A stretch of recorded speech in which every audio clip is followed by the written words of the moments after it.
په نورستان کې د سیمه‌ییزو چارواکو او والي په ځانګړو هڅو او د قومي مخورو او دیني عالمانو په منځګړیتوب د دوو قومونو ترمنځ له یوې پیړۍ راهیسې راولاړه شوې دښمني پای ته ورسېده. د دغې اوږدې دښمنۍ له کبله د کشتوز سیمې اوسېدونکي کډوال شوي وو چې یوه لویه برخه یې په درین کې اوسي. د کشتوز درې د میش قوم او د کامدېش ولسوالۍ د قوم ترمنځ دښمني چې د اوبو او ځمکې پر سر راولاړ شوې وه، څه موده وړاندې یې د نورستان ولایت په مرکز پارون کې روغه جوړه وروستۍ شوې وه. په همدې موخه د جرګې د پلان او د نورستان د خلکو د فرهنګ له مخې لومړی د کامدېش خلک د نورستان له والي سره یو ځای د کشتوز خلکو ته ورغلل چې درین سیمه کې د کامدېش له 200 زیات قومي مشران او ځوانان د کشتوز سپینګیرو ته یو وار بیا ورغاړې وتل او وروسته د کلیو ښځو او ماشومانو د خپل کلتور له مخې د نورستان ولایت په مسؤلینو له کورونو د خوښۍ له امله چارمغز او چاکلیټ وشیندل. جرګه کوونکي وایي دغې اوږدې دښمنۍ دواړو لورو ته ستر زیانونه اړولي او له کبله یې نه یوازې دا قومونه بلکې د نورستان ولایت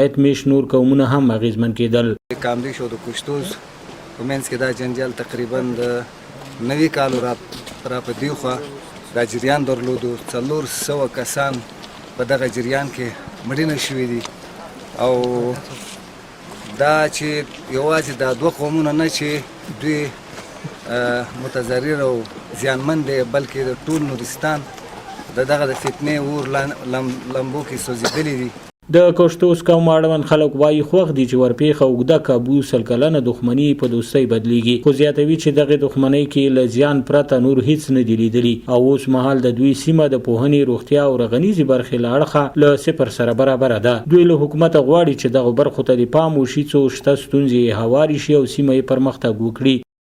40 مال از ماست، 40 مال از کامدشا بود، 40 مال کامدشا آوردن همینجا، 40 مال شابوز از ماست که اینها را گرفتن ما میریم در کامدش. د دې جنگ له عمله زمونږ خلکو ته اقتصادي زیانونه ورسېده او نور مالی زیانونه ورته ورسېده. داسې شو چې خلک د خپل کلي نه لاړه، کلي وسوځېده.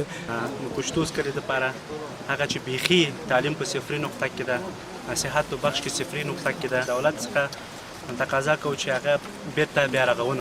په همدې حال کې د کامدېش قوم اوسېدونکي هم په دغه دښمنۍ کې د زیاتو زیانونو د ګاللو خبره کوي او زیاتوي چې په شوې پرېکړې خوښ دي. موږ خو ډېر خوشحالي وو، ډېر بیخي بدن باندې نه ځایږي اوس او خوشحالي په دغه باندې خو جوړه وشو که نه، خو دومره اوس د څو کاله کېږي خو زندان کې اوس زموږ ازادي شو. په دواړه قومونه د دواړو طرف ډېر زیات خوشحاله یو چې نن دغه د صلح دغه د جوړې پروګرامو دغه مشران راغلي ټول نه مننه. چارواکي وایي خوښ دي چې دغه قومونو یې خبره ومنله او یو بل ته له ګوته په ماشه مورچلو راښکته شول او د ورورولۍ په فضا کې ژوند غوره کړ. دوی وایي چې په اسلامي ټولنه کې د قومي مخورو، دیني عالمانو او سیمه‌ییزو مسؤلینو دنده او مسؤلیت دی چې راولاړې شوې ستونزې او شخړې د اسلام په چوکاټ کې حل کړي. د مسلمانانو د جامعې او اسلامي جامعې او د مسلمانانو د جامعې د مشرانو وظیفه دا ده چې د دغه معضلې، د دغه مشکل او د دې نظام د ختم لپاره د قرآن مشان د هدایاتو مطابق اقدام وکړي تر څو دغه خفه او دغه خفه مسلمانان په خپل مابین کې خوشحاله کړي او نور د لرې نه د هغې مېلمنو ته اطمینان او ډاډ ورکړو په دې چې زموږ ولس امن پسند ولس دی. د نورستان په کامدېش او کشتوز سیمو کې د شخړو او تربګنیو د حل او وروستۍ پرېکړو له اعلان وروسته دود دا دی چې ښکېلې خواوې به یو بل ته په ننواتې ورځي او له ځان سره به پسونه هم وروړي. د نورستان والي همداراز د کشتوز د خلکو ستونزې واورېدې او د حل په برخه کې د هر راز همکارۍ ډاډ ورکړ.